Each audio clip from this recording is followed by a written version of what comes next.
What's up, people? Welcome to English 1102, week 2. Now, you might be watching this lecture before week 2 officially begins. I'm recording this on Tuesday, May 23rd.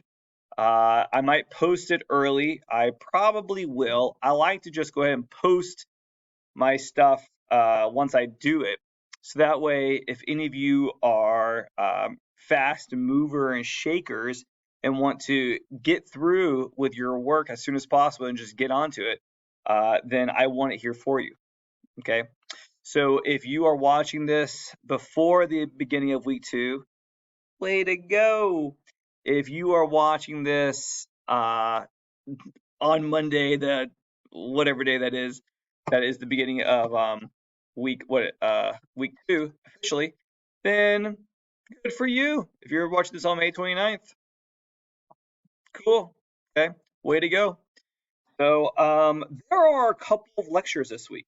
There's this one that I'm doing today, right now, that covers essay 1, writing college level paragraphs. See, I have my little plan here. Using quotes and citing,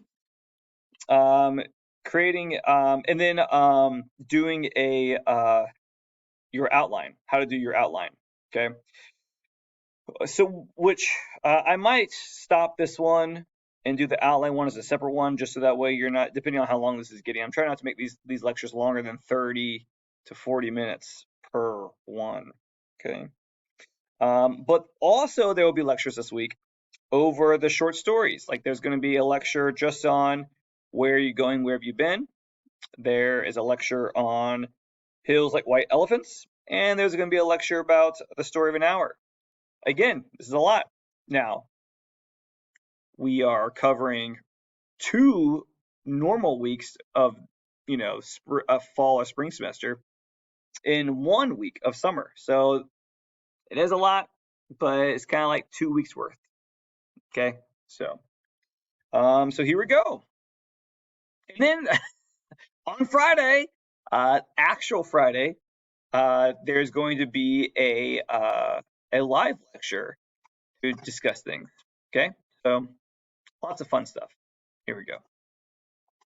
All right, English 1102, here we are. Let's go to our weekly folders. Let's scroll on down to week 2, May 29th to June 4th.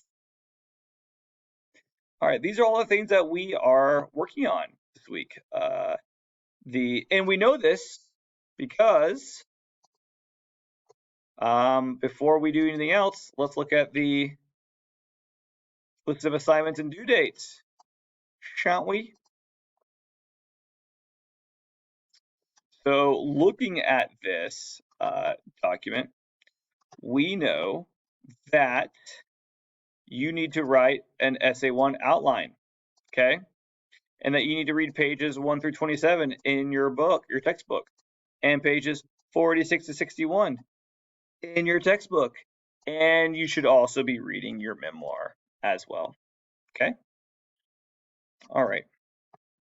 So make sure that you do those things, okay? Pages 1 through 27. If we go to our textbook, oops, that's the wrong one. If we go to our textbook,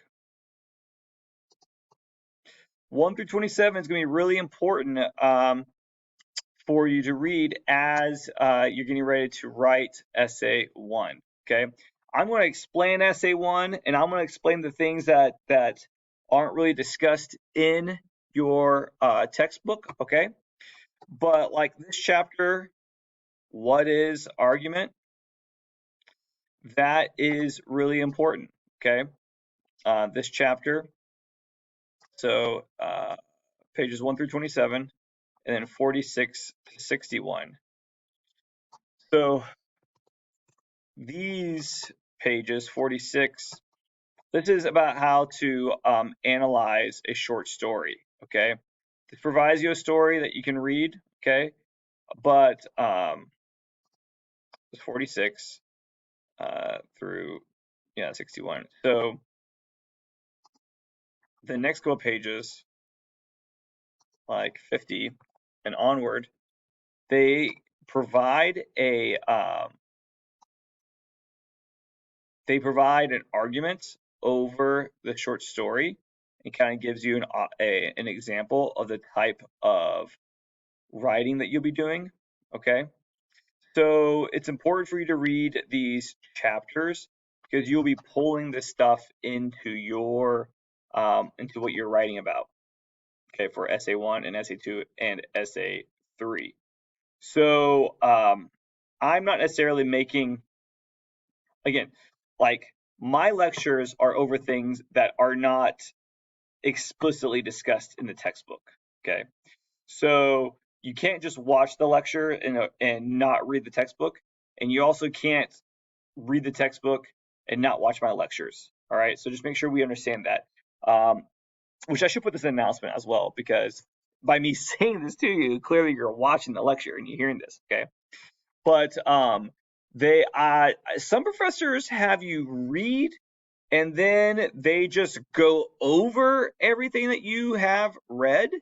And while I do that for the short stories, because that's different, because the short stories is you have to interpret them.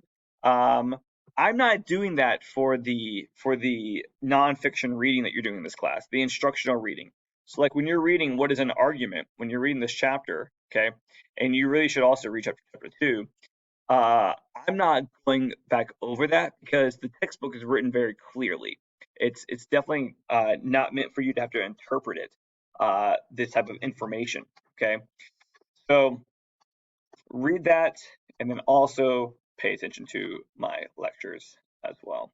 Okay, make sure you do that. I really want to emphasize that you read the textbook. Okay, all right, back to weekly folders. This week we're working out of week 2. And these are the things that we're going to be discussing. I'm going to be showing you a PowerPoint. I'll be going over a PowerPoint for this week, and I have the PowerPoint notes right here uploaded as a PDF. Okay, so you can refer back to anything I say, anything I go over in the PowerPoint. It's all right here in this PDF notes. Okay, cool. Just know that if you're watching this prior to reading the short stories from last week, which were Where Are You Going, Where Have You Been, Hills Like White Elephants, and The Story of an Hour, then there will be spoilers, okay? You can watch this lecture before watching the individual analysis lectures on the stories. That's fine. But if you haven't read those stories, then you should read the stories before I go through the lecture and before you watch the analysis lectures. Okay, this might help you. Okay, so here we go. Move this. Move.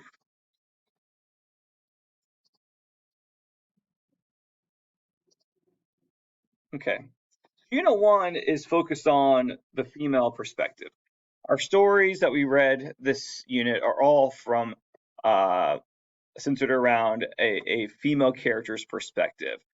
And they range in age. The female character of Where Are You Going, Where Have You Been? She's like 15. The character of Jig in Hills Like White Elephants, she's around the age of 18, 16. The character of Cat Person, if you read that story, she's 20. And then the character in A Story of an Hour, she's probably in her mid 20s, maybe because she doesn't have children yet, so she's probably around the age of 25. And then I did have a story that that if we're in the fall or the spring, I would have you read if we had more time, but we don't. Which is called the Adulterous Woman. That story, the main character is like in her probably late 40s.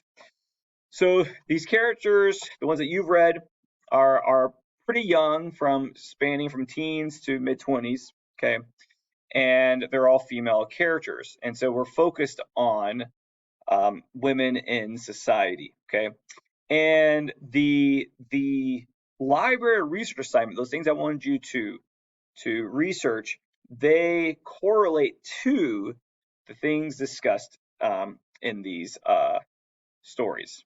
Okay, so essay one, the first essay you're going to write covers these stories. Okay, you are going to write an analysis essay about 1 to 3 of the assigned stories. Where are you going? Where have you been? Hills Like White Elephants, The Story of an Hour, and Cat Person or Cat Person. You can write about all of them. I'm sorry, all 3. Like pick 3, or you can write just about one. That's pretty in depth. Some things that you should discuss in your paper. Okay, consider how the female characters are affected by the patriarchy, gender roles, maybe sexism, existential dread. I'm gonna allow you to kind of you can pick your own sort of focus or conversation based upon what kind of speaks to you. All right, but I definitely want you to pull in the things that we did in the library research assignment about how women are how they are punished for being women in society in general, social roles, gaslighting, these types of things. How does the author use point of view, character, setting, symbolism, and or plot to address these issues? So, like, how is point of view used to talk about gender roles? How is the setting when you read the Story of an Hour and also Hills Like White Elephants? The setting is really important for those stories.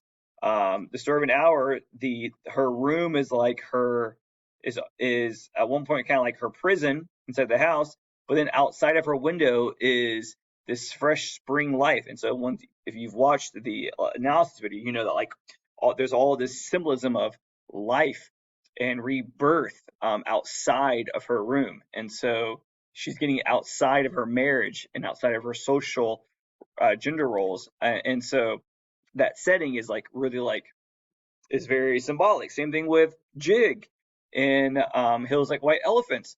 The setting is a train station where she has to choose what train to take in a sense. Okay, which direction in her life is she going? It's a story of choice. Does she choose herself or does she choose the American? What is she going to do? And so setting is important for that story. Cat Person, setting's not really that important. Where are you going? Where have you been?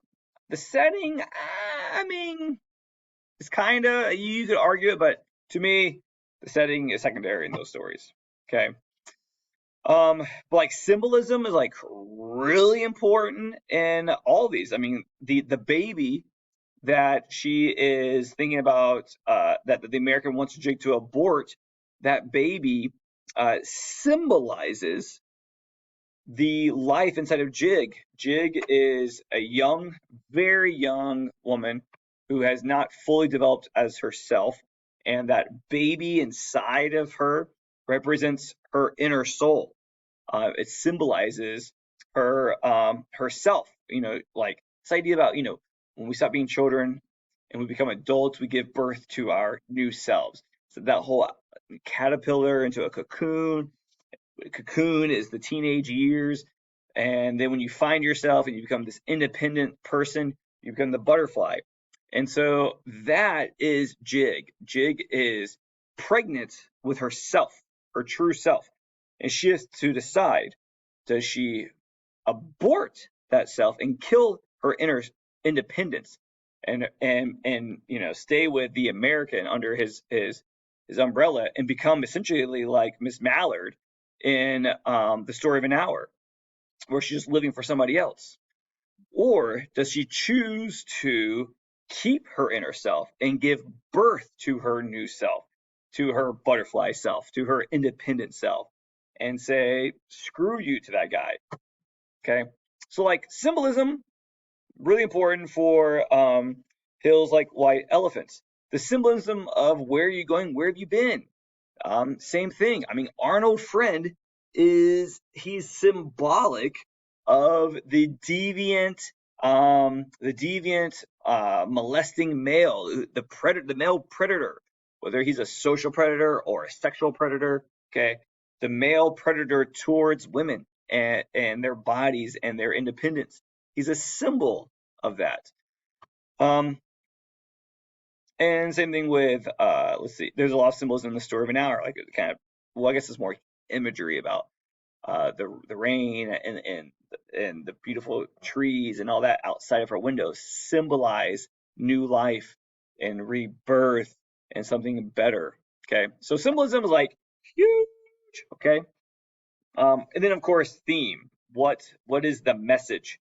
What is being communicated about these stories? I'm not sure how much you've been taught about theme. You know, theme is never, when you say the theme of a story is this, that theme sentence does not contain the actual story. Theme is something that can be applied to everyone outside the story.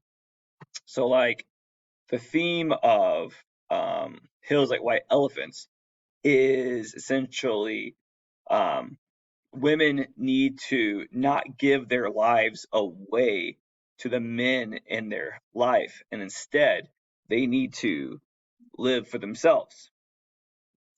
The theme of Story of an Hour is that especially when Story of an Hour is written in the, oh, hold on, with the Story of an Hour, the theme is for the late 1800s. Kate Chopin was saying that women are only free through death, either the death of their husband or the death of themselves. That there is no escaping social oppression of being a woman unless it's through death, the gift of death. Okay. Wow. Okay. So you could discuss, the symbolism of where are you going, where have you been. You can discuss the use of setting in hills like white elephants, and then you could discuss the theme of the story of an hour. Okay, if you wanted to, that's all three. Okay, or you could pick one and talk about the setting of hills like white elephants, the symbolism of hills like white elephants, and the theme of hills like white elephants, as long as it doesn't sound redundant. Okay. Okay, requirements. Regardless of your topic, your essay must adhere to the following. Be a minimum of 3 full pages, which, to be safe, it should at least be 4 pages. 4 pages. Even if the 4th page has 1 line on it. Have a works cited page, including the stories you used, and 3 secondary sources. Okay? I'm going to go over works cited page today and the secondary sources. Proper MLA formatting. Okay, last name, page numbers, heading, 12-point font, professional font, etc. Parenthetical citations. I'll discuss today also. That's when you quote your source, you cite it. And then quotes that are integrated quotations. Okay, so college level paragraphs. Here we go. So, when you are writing a paper, okay, so sometimes people get overwhelmed, like, oh my god, paper, 1,200 words, 4 pages. Ah! But that's not the right way of thinking about it. Okay, a paper, an essay, is just composed of paragraphs. Okay, and most papers, the majority of those paragraphs are the body paragraphs. Introduction, more about that later. Conclusion, worry about that later. Okay. The body paragraphs is where you actually win your essay or you lose your essay. Body paragraphs, no one reads the introduction and they're like, huh, damn, that essay gets a 100. That intro was awesome. And at the same time, no one is like, they read your introduction and they say, this paper sucks. This paper 0, failure 50. Okay, this is a terrible introduction. No, the body paragraphs are what win it or lose it. Okay, all right. Same thing with, like, if you think about it in terms of of uh of a I was gonna say court martial, not court martial, but a trial. People love courtroom dramas and courtroom films and TV shows. Okay, and a case is very much presented like an essay. There's the opening statements that each lawyer has to lay out their case. That's your introduction. Okay, and then at the end of every case, there's the closing arguments, and the lawyers, they provide their closing about why you should either see that this person is guilty or not guilty. Okay, but like, no trial is decided by the opening. Okay, that's you don't hear the opening and then the jury's like, yes, guilty, done, I'm out, or innocent, done, I'm out. It's always that middle part. The middle part is the actual case. In a opening, the lawyer might make all these claims, but they have to be backed up by the actual case, by the actual witnesses and evidence. They can say tons of stuff, but if there is no evidence to prove any of this, then the smart jury will say, okay, that's a whole bunch of hot air. So that's the same thing with like an essay. It's about the body paragraphs. You can say a lot in your introduction, but you got to back it up. If you don't prove it and argue it, then it's not worth anything. Okay. And so that middle part is made up of your paragraphs, your body paragraphs. So what I'm going to discuss here is how to write killer body paragraphs. If you can write one killer paragraph, then you can write 5 or 6 or however many killer paragraphs you need. Okay? Because it's the same process. Take away thinking about how many pages you need to write, how many words you need to write, and instead just focus on body paragraph, and then body paragraph, and then body paragraph. And take your goal of achievement away from 1,200 words, 4 pages, and instead 1 paragraph at a time. And it's something that's achievable. What I like to do is when I'm writing, if I'm writing a paper, I do not sit down and write that paper all at once. I will sit down with a certain goal. I'm going to write 1 body paragraph today. Maybe I feel like writing 2 body paragraphs today. And then the next day, I'll write another body paragraph or another 2 body paragraphs. And that's it. I focus all my brain capacity on these solid body paragraphs, and I do it over the course of a week. And then at the end, I'm like, well, damn, I got this great paper. Every body paragraph is spot on because I gave my day's worth of attention to it, and then I moved on, and I don't feel overwhelmed. Okay, so that's what you should do. You should attack your paper in chunks and begin with the body paragraphs. So here we go. The perfect paragraph, the perfect body paragraph. Again, I will give some instruction later on introductions and conclusions when we get to next week. This week, I want to talk about body paragraphs. Okay. Master the paragraph, master the essay. So there are 3 parts to a paragraph: the claim, the support, and the analysis. Okay. 3 parts to a paragraph, and they usually flow that way in your paragraph. So the claim is the main idea that is being made in the paragraph. It is the main idea that a writer wants their readers to understand and no. There is only one claim in a paragraph. The rest of the paragraph is just proving and convincing the audience that the claim being made is legitimate and believable. The only paragraph you have where you have a bunch of claims and no arguments is the introduction. Okay, the introduction, you can throw out a bunch of claims because the idea is that you are going to spend the paragraph, the rest of the essay, justifying and arguing those claims. Okay, body paragraphs have only one claim.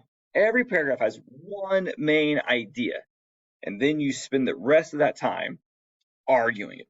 Every body paragraph can be reduced to one idea, and that is the claim. Okay, everything in that paragraph should be written to reinforce and prove the claim. And the claim should not be more than 20% of the paragraph. Second part of the paragraph is the support. Contextual support, outside support, argument, quotes, references, summary. Okay? Use just enough quotes and summary to support your claim and analysis. Provide some background information, provide exactly what part you're talking about, use the person's words to show that you are correct. Shows what part of the text you are discussing, and it serves as evidence. This is also your outside research. Okay, you're saying what this means, and then here is a quote to prove that. And this should be 30% of your paragraph. This is where a lot of students have a lot of hard time. A lot of times students think that they can provide a bunch of quotes and like that's good. But if you have a large chunk of quote, then you need to have a lot of what comes next, all right? Which is analysis, explanation. Some of you are like 30 years old, and then some of you are like 17. Students will fill their paragraph up with quotes and think that like that's good. Okay, your paragraph should only be about 30% of quotes. Okay, the other, if you're paying attention, claim is about 20%, quotes about 30%. That's 50%. The other 50% is analysis, which is explanation. 50% of your paragraph should be you explaining how your evidence proves your claim. Okay? So, and this is where you win or lose. You cannot just think that like your evidence is obvious or self-explanatory. You have to take the time to explain and prove your idea. Okay? This is what I'm really going to be grading on, is that can you verbalize your argument, your interpretation of the text. You need to tell your reader how they need to understand the information that you are providing. Okay? Everything discussed here needs to go back to the claim and evidence. All right? You are not providing new ideas. You are still speaking on the same idea, but you are explaining it. Okay? This is why O.J. Simpson originally got found not guilty. It's because the prosecution thought that they had such a slam dunk case that they felt like all they had to do was present the evidence to the audience, to the jury, and that it would be obvious. Like how could they not think that he's guilty with this evidence? The defense, they didn't have evidence to prove that he was innocent. So what they did was they argued why the evidence presented by the prosecution was incorrect. They weren't really proving anything.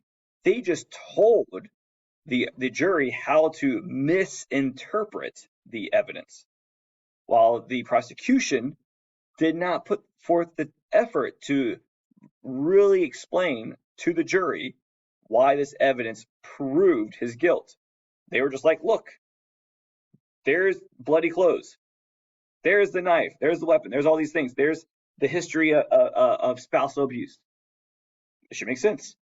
And so They lost the case because they did not tell the jury specifically how to understand the information.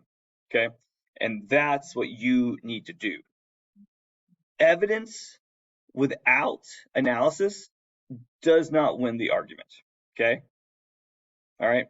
You have to explain it. Totally got to explain it. Okay. So here's an example. What is the theme of Mulan? Let's say you're writing an essay about Mulan and you're discussing the theme. Okay. Let's say this is your paragraph. In the film Mulan, the theme is that women should be seen as equal and respected on the battlefield as much as men. In the movie, when Mulan's kingdom is threatened by the invasion of the Huns, the men are called to war. Mulan wants to serve too, but she is denied because of her gender. Therefore, she disguises herself as a male in order to fulfill her destiny to be a great warrior. Mulan is confident in her strength and courage as a warrior, but the male-dominated and sexist society that she lives in prohibits her from fighting. Even though by surviving and thriving in the war, she proves that women can be as equal or more so than men in war. Although the film doesn't explicitly show people being killed, because there are battles fought, it can be understood that people do in fact die in these battles, yet Mulan survives. And if it is understood that she's the only woman fighting in this war, that means she, a woman, has been more dominant in battle than many other male soldiers. With her rising political power as being a princess, combined with the self-assurance in believing that women can handle battle, she will be a mighty influence in her kingdom at leveling the field of respect paid toward women in battle and society. Okay, so let's look and see how this is divided up with claim, support, and analysis. Okay, so the claim of this paragraph is that in the film Mulan, the theme is that women should be seen as equal and respected on the battlefield as much as men. Some support from this paragraph. In the movie, when Mulan's kingdom is threatened by the invasion of the Huns, the men are called to war. Mulan wants to serve too, but she's denied because of her gender. All this is in the film. This is that was just evidence. Now, all of this is analysis. But let me show you what this looks like. Okay, so these are the three parts of the paragraph, and this blue is the claim. Okay, the green here, this is all evidence from the text. This is evidence from the text. This is what happens. And then this is all analysis and explanation. This is not summary, okay? This is interpretation, all right? So if you notice, there's 1, 2, 3, 4, 5, 6, 7, 8, 9, 10, 11, 12, 13 lines. There's 13 lines, okay? And so 1, 2, 3, 4, 5, 6, 7, 8, at least 8 of these are analysis, which is good. Okay, there is some proof as well. Okay, so like the majority of your paragraph needs to be explanation and analysis, but also though paired up with some proof, some evidence. Okay, but all of this is just to argue this one claim right here. There's only one claim in this whole paragraph. Okay, so listen, you have to, in your essay, provide outside sources for your analysis. Okay. Now, I really don't want you to research. I prefer you to research topics that relate to your story, not actually research the story itself. Okay. I want you to build your own interpretation of the story and then improve that interpretation of the story. Okay. So there's two types of research when you're writing an essay. There's what we call supportive research, which is research that directly supports your analysis because the author shares your perspective. So supportive research is when you actually find research about the short story that you're reading. Sorry, they're blowing it off the. Okay. So if you're writing an analysis of the story of an hour, you find supportive research about the story of an hour. Okay. So if your topic is about how the main character in the yellow wallpaper becomes insane because of the setting, and then you might find an article that's actually about the yellow wallpaper, okay, and the setting, the haunted houses. Well, this is supportive research. This is a person who's writing about the story that you're discussing, the same interpretation that you are discussing as well. Okay. Um, Topical research is more what I want you to do. Topical research is a little bit more difficult, and it's a little bit more analytical, and it's a little bit more higher level thinking, and it's more on the line of what I would like for you to do.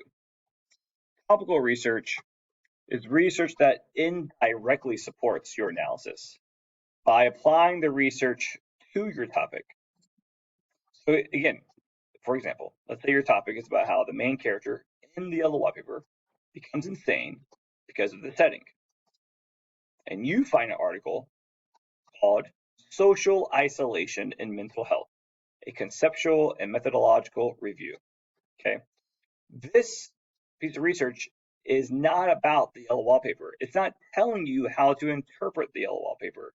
Instead, it's about how social isolation leads to mental health. So you then could find a quote like this one. Previous studies have identified an association between loneliness and depression, suicidal behavior, personality disorders, and psychosis. Let's say you find this article, this quote, and you're like, yes, because the woman in the yellow wallpaper, she is lonely and she becomes depressed, and she has a lot of personality disorders, and in the end, she's in a very odd psychosis. So applying this to your story to argue a point is a higher level thinking because you had to come up with this idea and then find research that that you can apply to it and that you are arguing that it proves your point. Okay, rather than having someone who is essentially giving you the interpretation like you would in supportive research. Okay, so you have to have 3 outside sources for this paper, um, and you can have a supportive, maybe one of the 3 is supportive research, but most of your research, I want it to be more topical, that you argue how it proves your point that you're trying to make. Okay. Okay. I went over research a little bit last week. Okay. You need to use 1 outside resources for your essay. I'm sorry, it needs to be 3. Okay. You can use Galileo, like I showed you, EBSCOhost last week. Okay. Um, this way right here, you can use that if you want to, or you can go and use one of those sources that I told you about. Let's see. I don't want to go over anything I went over last week. Okay. Some of these that we discussed. Any news sources from the Associated Press, the New York Times, Vulture, the Atlantic, Slate, the Guardian, any list that I gave you for the library research assignment, any of those sources you can also use. Okay. Okay. You can read through this yourself. I talk about how Wikipedia can be a place that you go to and look at the entries, works cited page, and sometimes you can find sources on that. Okay. I want to discuss grammar stuff, but I'm going to cut this off when we get to the outlines, and I'm going to save the outline for a separate lecture. Okay. So titles and quotation marks. You are going to be in this essay discussing short stories and articles. So you need to know how to write those titles in your paper. Okay? Titles of short stories, poems, articles, songs, or episodes of TV shows go inside of quotation marks. Like this, Story of an Hour, The Road Not Taken, Understanding Chopin, Bertha, The One with All the Parties. This is a short story, this is a poem, This is an article, this is a song, and this is a TV episode. Titles of books, films, magazines, newspapers, albums, TV shows are written in italics. Mindhunter is a book. Star Wars is both the name of a film and an album by Wilco. Rolling Stone is the name of a magazine. The New York Times is a newspaper. American Beauty, one of the best albums ever recorded by the Grateful Dead. The Outsider is a book. Not The Outsiders, okay, The Outsider by Stephen King. So these are italics. When you are writing the story of an hour, it should look like this. It should not be in italics. A lot of you will be writing the titles of your short stories incorrectly, and you will lose points. Okay? Want to be clear. They need to be in quotation marks with capital letters on the big words. Small little words don't have capital letters. Okay? All right, make sure you do that correctly. Punctuating quotation marks. Commas go inside of quotation marks. So instead of in story of an hour, quotation mark, comma, the protagonist dies of a heart attack, it's incorrect. This comma needs to go between this R and the quotation mark, like this. Okay, same thing if it was a period, it would go right there. See, this period is incorrect. Period is on the outside of the quotation mark. Periods go on the inside. This is correct. Make sure you follow that or you will lose points. If you use a quote, you need to include who said it. That's called a parenthetical citation.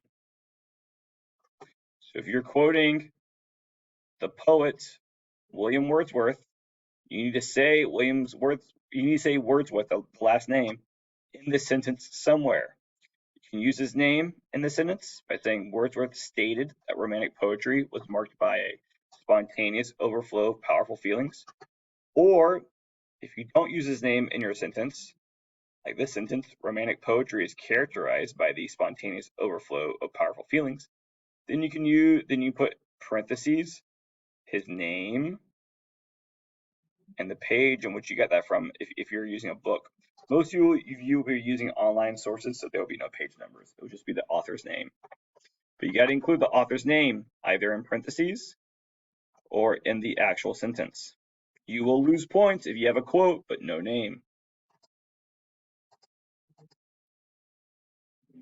Always write in third person. Don't begin with statements like, in my opinion, or I think. Always write in present tense, unless when talking about something that happened in the past. So you would say something like, when Janine sees the guard, she hopes to get his attention. You would not write, when Janine saw the guard, she tried to get his attention. That's incorrect, because when I go to the story and I go to the right page, I read in that moment, Janine sees the guard. Okay? It's happening in the moment. Okay. When you have quotes that you want to use for your paper, okay, pull the quotes out and you get them and you have to integrate them into your paragraph, into your writing. Drop quotes are quotes that stand by themselves as complete sentences, and these are incorrect. You cannot have any drop quotes. You must always use a signal phrase to lead into a quote. A quote cannot be a sentence all its own. So, for example, there are many examples of self-analysis in Plato's philosophy, period. Quotation mark. The unexamined life is not worth living. This is incorrect. See how there's a period, and then the quotation mark, and then the citation, and a period. That's incorrect. That is a quote being used as a complete sentence. That's incorrect. Same thing here. Period, quotation mark, period, incorrect. Instead, we have Plato thinks people should analyze their own lives because the unexamined life is not worth living. That is correct. We have a quote here that is connected to this entire sentence. If we were to delete this quote, the sentence would read, Plato thinks people should analyze their own lives because. Okay, that's an incomplete sentence. So we know that this is integrated correctly. And integrating quotes is actually very easy. Always introduce quotations with a signal phrase before they appear in your paper. You can always say something like, the author points out, the author comments, the author describes, the author says, the author asks, the author holds, defends, asks, and then you can have the quotation mark. Okay? So make sure that you always integrate your quotes. Integrate the quotes. Okay? Okay. All right. I'm going to stop here, and we're going to go over the rest of this. I will go over the outline in a separate lecture. Okay. I hope this was helpful for you. I hope that you got something out of it. And watch it, and make sure you read over the notes that I have right here. And let me know if you have any questions. Okay.